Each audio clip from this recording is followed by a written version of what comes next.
ఇప్పుడు నెయ్యి తీస్తాను. రోజు పాల మీద వెళ్ళే పాలు పట్టుకుంటాం కదా, పాలుగా పెట్టినప్పుడు మీద వేరుకున్న అట్టంతా తీసి ఒక గిన్నెలో వేసుకున్న.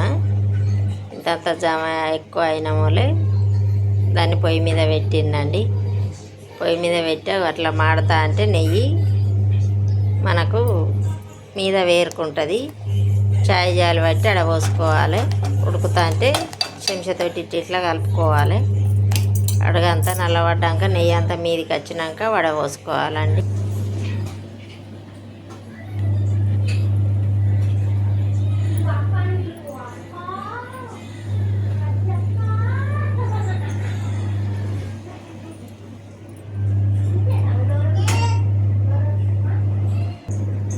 గంజు ఇట్లా అయిందండి.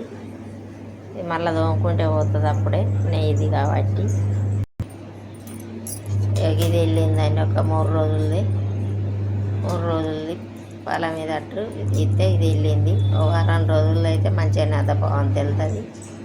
ఆవు నెయ్యి ఇది. మాకు ఆవు పాలు పోస్తారు అయితే మా చిన్నోనికి.